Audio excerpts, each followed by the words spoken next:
Hi everybody, it's Nikki Morrow to the Moon and Back Behavioral Consulting, and I'm here for our Thursday night live. Today's topic is how to stop problem behavior. Hi. So I just want to preface this with most of my strategies are for more typically developing children. If there's any trauma or any type of attachment issues that you guys are dealing with in your family with your little ones, then there will probably be different ways to approach behaviors. So if that applies to you, then you're going to want to go ahead and consult with a child therapist or somebody who knows more about attachment base and dealing with trauma. So just wanted to preface that. A lot of my background is in behavior therapy, so I do kind of marriage that with a lot of my continuing education and research on more kind of conscious parenting and attachment, stuff like that.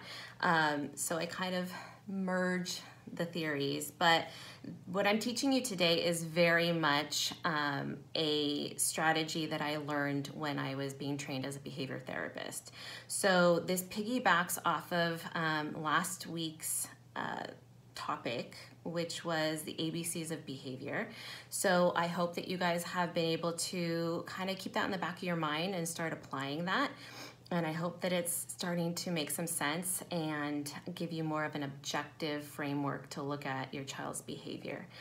And so today, so I just wanted to reiterate that these are general rules and that, of course, it's not going to apply to every single child exactly how it is, and that's why it takes a lot of practice. It takes sometimes a professional eye to kind of guide you and tweak things a little bit if you're running into any type of barriers. So if those things come up for you guys, I am definitely here. I want you to feel supported and to know that you can always pop in, ask me questions and all that. That is what I'm here for. That is what fuels my fire and keeps me going, is to help you guys out and to make your lives easier in the day today. So to get to our topic, when dealing with children's behaviors, you can always kind of rely on the fact that there's a purpose, there's a function to their behavior, whether they're aware of it or not. And the important thing is for you as the parent to be able to really take the information that I'm about to give you, and once you have that, this framework to look at and these categories to kind of start to put your child's behavior into, you'll be able to know how to react in a way that will get you the results that you want. So a lot of times I talk to parents, I coach parents, and they're very well-meaning, but they're actually, when we break it down into this information, they're inadvertently reinforcing behaviors with attention, or they just don't know that how they are responding is reinforcing. So the two main types of functions of behavior are task avoidant and to obtain something. So within those, there's subcategories. So I'm going to start first with task avoidant. So task avoidant means that you're asking your child to do something that they just don't want to do. And if you have toddlers, that's pretty much on an hourly basis, maybe minute by minute for some of us. So it is a task avoidant. That means that they're trying to get away from doing something that you're asking them to do. So the response that I recommend in this situation is that you want to go ahead and give them two calm yet stern warnings. You're gonna state the demand first. Like, for example, cleaning up, right? That's a big thing for a lot of us, is we want to get them to start learning and getting in the habit of cleaning up, even from pretty little on. So you tell them, okay, it's time to clean up, and then they're like, no, I don't want to clean up, right? And then so what you're gonna say is, you're gonna say, okay, well, if you don't clean up on your own, then I'm gonna have to help your body. And what that means is that you are gonna physically prompt them. And that isn't getting angry, that isn't losing your cool and, you know, jerking your kid around. It's a matter of very calmly going up to them and saying, okay, I see that you're not wanting to clean up on your own, or you're having a hard time cleaning up on your own, so I'm gonna help you. And then you get their hand and you get your hand and you grab that block and you put it in the bucket. Grab that block, put it in the bucket. And that's what it's gonna look like. So instead of allowing them this time of getting away with what you ask them to do, you're very much setting your boundary and following through. And they don't really have an option. Like, either they do it independently or you're gonna help them. And toddlers especially are so innately independent, and they're really trying to grasp onto any sense of independence that they have, that it will probably take 1 or 2 times of you physically prompting them, of you helping their bodies to do something before they will go ahead and be like, oh, okay, she's telling me that that's gonna be the consequence. Let me do it. I'll go ahead and do it. So that's where the 2 calm warnings and then following through with the consequence comes in. So you're gonna state the demand, you're gonna let them know what the consequence is gonna be if they don't follow through with the demand, which means that, you know, in this instance, it was, I'm gonna help your body clean up, right? So everything's clear, everything's out on the table, and as long as you're consistent and you follow through with that, again, it should only take 1 or 2 times of you having to physically prompt them for them to be like, uh-oh, like she means business, she's gonna follow through. So a subcategory of task avoidant is escape. So most of us don't have this problem, but there are some little ones that love to just bolt or run off, right? So in this instance of cleaning up, right, you ask them, you state the demand, you say, okay, it's time to clean up, I need you to help me clean up. And what they're gonna do is they're gonna try to bolt. If you know that you have a little one that tends to bolt anytime you ask them to clean up, then what you're gonna do is you're gonna, you know, position yourself in such a way that you can block them if they try to escape. You have to be proactive in the way that you anticipate, and you know your kid and you're like, they don't like cleaning up, they're gonna try to bolt. Or, you know, the same thing can happen with the kids that don't like to hold hands in the parking lot, different things like that. So a lot of that is a preventative measure where you tell them what's expected before you even get in that situation.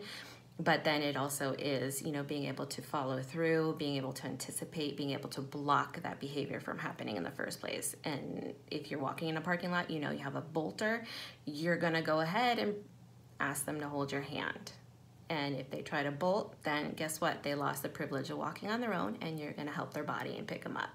So the main thing, again, I always tell parents, if you can phrase anything as in keeping them safe or teaching them how to be a responsible person, different things like that, it doesn't come down as much as you just being trying to control them and being controlling and bullying them around or whatever. It comes from more of a place of loving and really wanting to support them as their calm and confident leader. So that is a first category, task avoidant.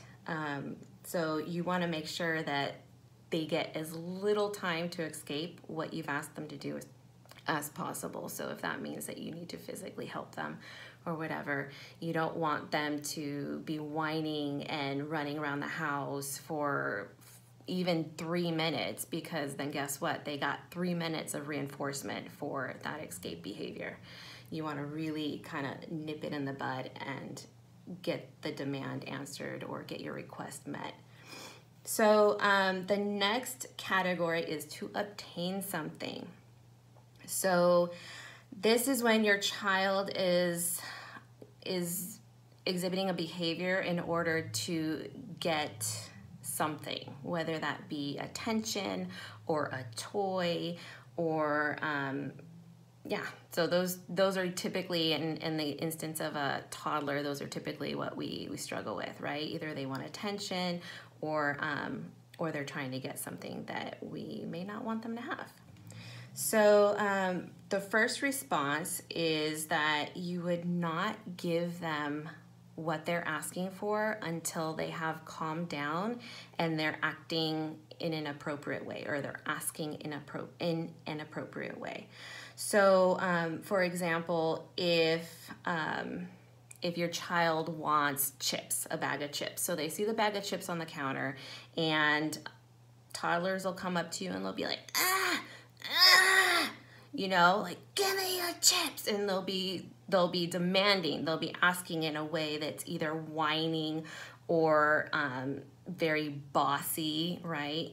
And neither of those type of behaviors do we want to reinforce. So a lot of times we're just in the midst of doing what we're doing, and we're trying to just get stuff done. So we're like, here, fine, take your chips, you know, just go. But what happened right then? We just reinforced the behavior. We just reinforced the whining or the tantruming or the asking disrespectfully, and that's not what we want to reinforce. We want to make sure that we're asking them to act appropriately. So in this instance, what you would do is you would tell them, oh, I can see that you want the chips. Can you use your nice words? I'll be happy to help you if you use your nice words. Okay, and then they're like, no, right? And then so you would just basically say it again. Okay, well, I'm gonna ignore you because I can't really hear you unless you're using your nice words. And you just go about your business. They may full on tantrum the first few times that this happens, but guess what? If you're consistent, they will learn that that doesn't get them anywhere anymore, and that you're holding your ground. And then as soon as they say, Mommy, chips, please, that's when you stop what you're doing and you say, oh, thank you for using your nice words. Here you go, here are your chips. And what you want to do is you want to be able to pair that reinforcer, the chips, as closely with the positive behavior as possible, because, you know, we're kind of all animals, right, at heart, and we've heard of Pavlov and all these behavior reinforcements and stuff like that. So you want to be able to pair the positive behavior as closely in time with what they're asking for. So if that means stopping what you're doing and going, great, like, here you go, great job using your nice words, thank you so much, then you just really powerfully reinforce that positive behavior. And in the opposite way, you did not reinforce those behaviors that you wanted, or that you didn't want, sorry. So that is response A. So some of you might be wondering, okay, so what about in instances where I just can't give them what they're asking for? So that happens a lot. I know that happens a lot when you're in the store, like let's say we're going to Target, right? So again, back to my preventative measures that I've spoken about, you would ideally have said, okay, we're going to Target.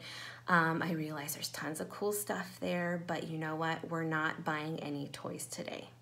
So, or we're just going to buy one toy for your friend's birthday party and that's it. We're not getting any toys for you today. So up front, they already knew what the expectation was. You guys are on the same page. Does that mean that they're not gonna want something when they're in the store? Heck no, they probably will, especially if you have to go to the toy aisle to shop for a birthday present. So you go to the birthday aisle or the toy aisle and you're trying to pick out a birthday present and your kid sees something that they really, really want, right? So you can remind them, okay, remember we discussed that we weren't buying anything for you today. And, you know, they could maybe start getting really upset. And you can say, you know what, I get it. That's a really cool toy. But you know what, we don't have money for that today. That's not what we're spending our money on. And if you'd like, you can add it to your birthday list or your Christmas list, you know, kind of try to guide it more that way. Sometimes if that doesn't work, if you're pretty early on in these strategies, that probably won't work because that takes some training. But if that doesn't work, then what you could do is you could say, hey, go ahead and, you know, we don't have money to buy this right now, but maybe you can have one of these, you know, these little dollar items, and that's your option. So hello to all of you that are joining. I'm happy you're here. But that is basically how you would go ahead and guide them towards something that's a more appropriate option. If you just want to, draw the boundary and say, nope, we came in here for this, that's it, you don't want to offer them a smaller toy, then that's perfectly acceptable. That's probably going to result in a meltdown and some sort of tantrum, and in which case you would say, you know what, I see that you're upset. I realize that you wanted a toy, but we already went over this. So if you're going to continue to tantrum and be unsafe, then I'm going to have to help your body into the shopping cart, or we're going to have to, go ahead and leave and cool down in the car. And yes, a few times that might mean that you have to leave all your items on the aisle and maybe have to go back and shop for them later. But at the beginning, you need to be able to follow through. You need to be able to follow through with these strategies and set the precedence for any other time, right? So if that means that you need to be really strict and follow through and inconvenience yourself a couple times when you're really teaching the strategy, then you need to do that. You need to do that for your little ones so that they know that you mean business. So yes, consistency is the key. And you're very welcome. I hope these tips help you guys. So that is what would happen if they're asking for something, right? So a subcategory of to obtain something is attention seeking. Attention seeking is so huge with children in general, but toddlers, if you have a younger baby in the house, you're gonna see this with the older sibling. Attention-seeking behaviors are huge. So this means that anytime that your child does something to get your attention, whether that is to get praise or giggles or something fun and positive, or to get reprimand, because yes, reprimanding does reinforce behaviors. If it's attention seeking, they're getting your attention one way or another, and their needs are being met.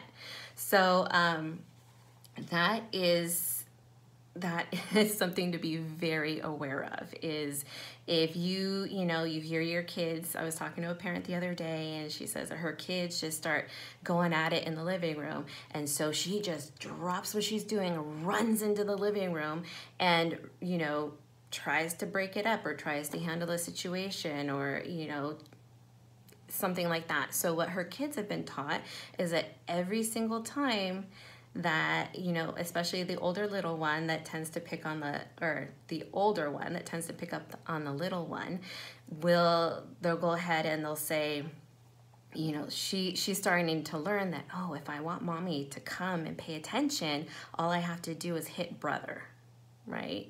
She's learning that. And what does it do? It works. It works like magic.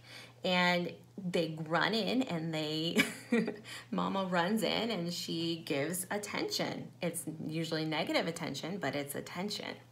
So let me see. It says, I was surprised to see this happening last week when an infant visited our place.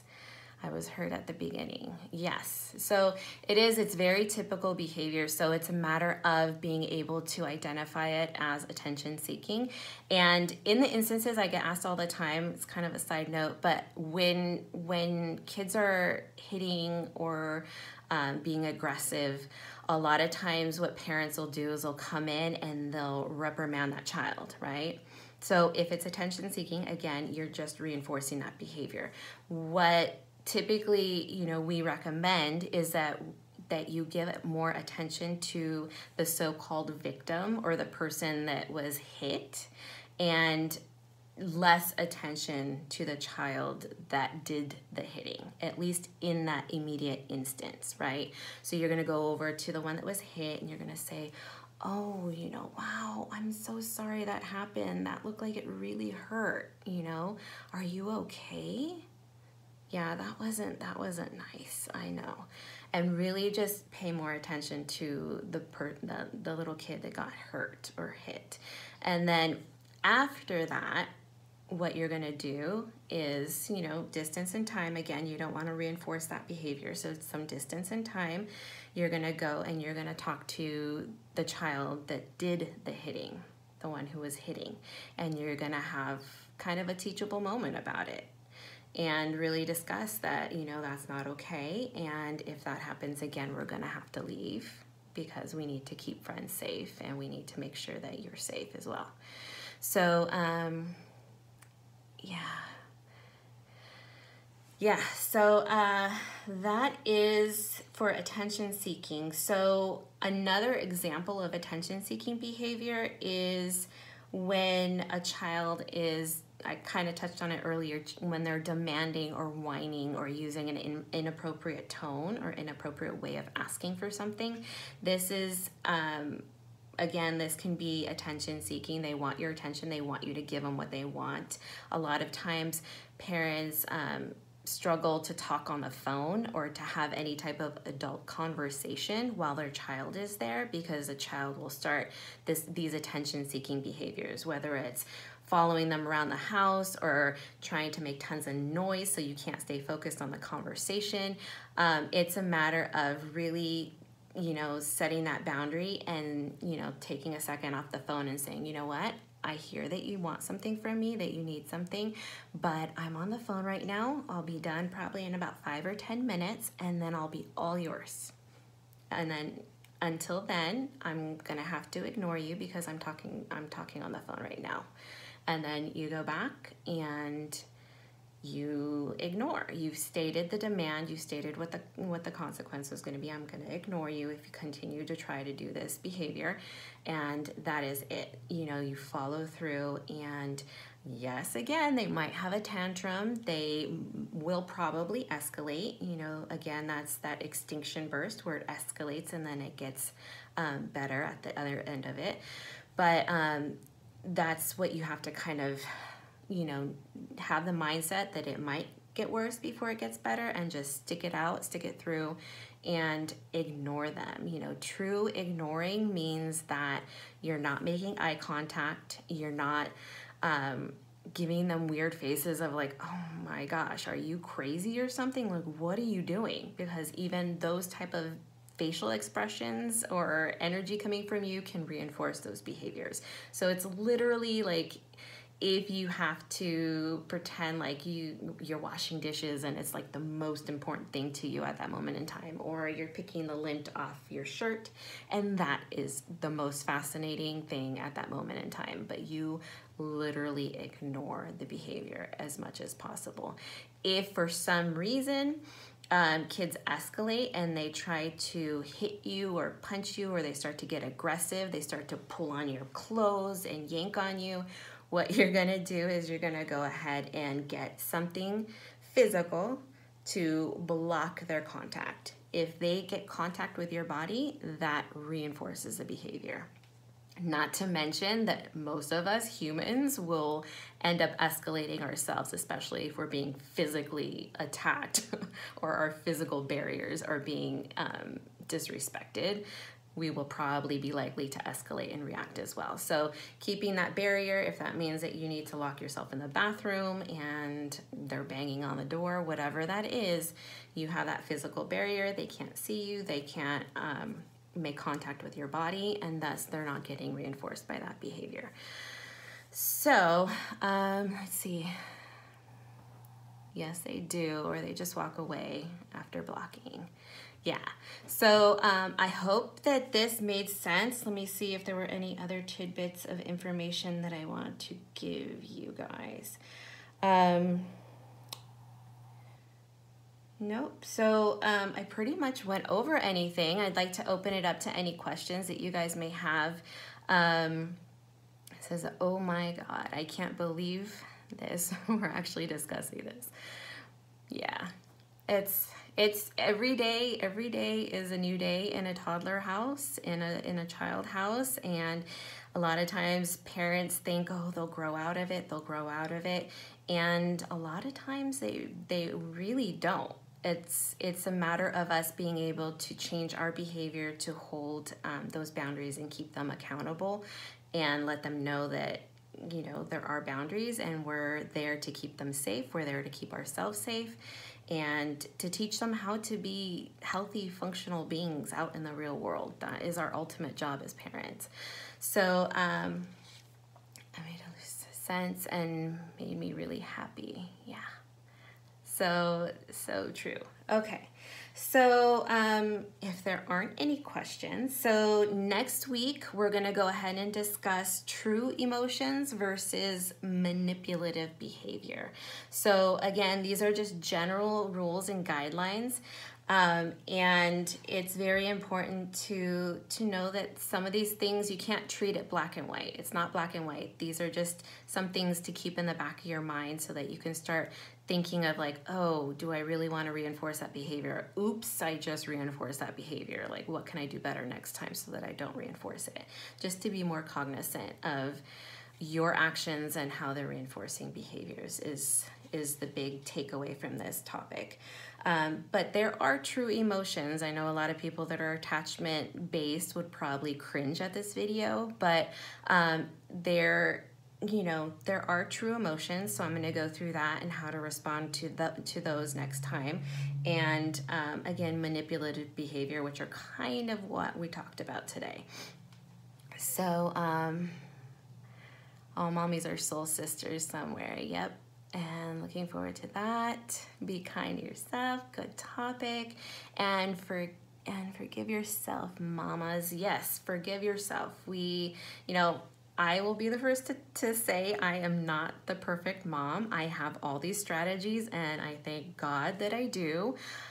Because it really does allow me to stay cool and calm and collected most of the time. But of course, there's the perfect storm. There's the perfect storm when I'm stressed out or I'm having a panic attack or anxiety issues, and my daughter is, a lot of times they pick up on that. They pick up on when we're like having a hard time, and for one reason or another, they want to stick to us like glue, and that's the last thing we want at that moment in time. We want some space, but they're like, no, I want to be with you. And I'm like, give me my space. So yeah, it's a matter of just really recognizing that and being able to, again, set boundaries, keep yourself sane, forgive yourself. And this is going to take tons of work and tons of practice. I've had over like about 10 years now of practicing this, and really did practice it with my daughter, and it has helped so much. I've done the coaching, I've done the work, so most of the time everything goes smoothly. But yes, there are the perfect storms, and there are times where, I always tell parents in moments of stress, we resort to how we were raised and what we were brought up with. And that is, it's hard. It's hard to go back to that, and then you regret it. When I was little, I was spanked, I was hit, not like hit, but like spanked with a belt. And those were the strategies that my parents knew, and I don't blame them. I don't hold it against them. But now that I know better, now that I know that there's other ways to do it, I really try to do it that way. I am not going to say that I'm perfect. I'm not going to say that I've never spanked my daughter, because I have. But you know what? In those moments when you do, and you definitely regret it, and that's the moment when you can show them, hey, mommy's human, and you can go and show them how to repair situations of when you do something that you really regret or you shouldn't have done. And you can go in and kind of teach them that repair situation and say, you know what, I lost my temper. I'm very sorry I hit you. I should not have hit you. That is never okay. And this is what I'm going to do better next time. And, really have that conversation. So, yeah. Moms and dads go through a lot, Manny. So you're unique and amazing. Thank you so much. And yes, so that's next week's topic, true emotions and manipulative behavior.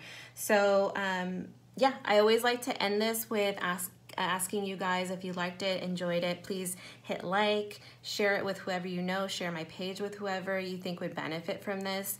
Again, like, I'm not in this for money. I mean, that would be great, but I'm in this because I'm passionate about teaching proactive parenting strategies and really giving parents the tools to early on to set this groundwork and foundation for kids and just loving, respectful families and homes.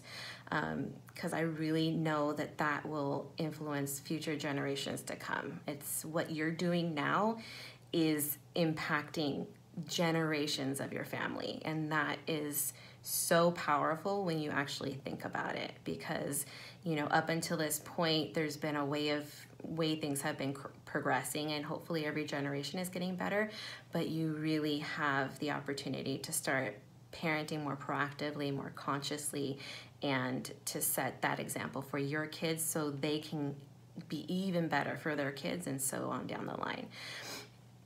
So yeah, I do have my proactive parenting group that I send newsletters every Friday. So if you know anything about the algorithms, so if you follow my page, if you follow my information, not everybody sees it, apparently. I didn't know that until I got into this field.